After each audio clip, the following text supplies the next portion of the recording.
How does compression help if you have hypermobility? It's not necessarily the hypermobility itself, it's that many with hypermobility also have a comorbid condition called dysautonomia, which is a dysregulation of your autonomic nervous system, which basically controls anything automatic in your body. So stuff you don't have to think about.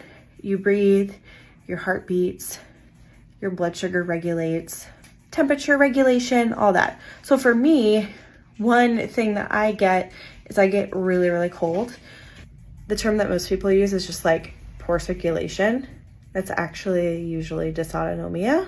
Raynaud's syndrome is maybe one thing that happens where vessels constrict or dilate in a different way. If you look at my lips right now, they're actually turning blue and I am extremely cold. My fingertips are cold, and that's one way it presents for me.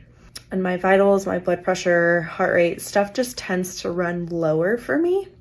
So whether or not you benefit from compression would depend on which way you run. Some people can still run higher and have blood pooling. So I'm gonna show you a little example if you are a visual learner. Here is myself. This is my head. I have poor circulation. Sometimes when I stand, my blood vessels are not as efficient in pumping blood up due to loose connective tissue. So more blood sits kind of at the bottom if I stand still for a long time.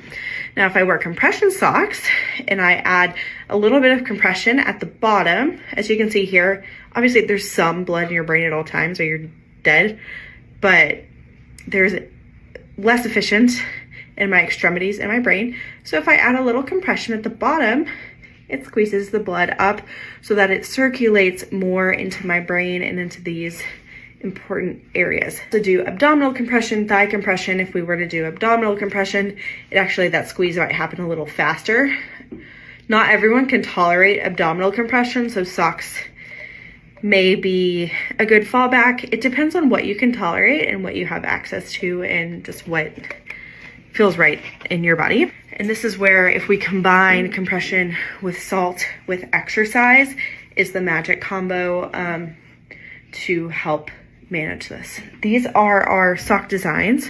They're only available until Wednesday the 15th, but we launched our bendy bats, bookish boos, and our postural pumpkins. It looks like on me.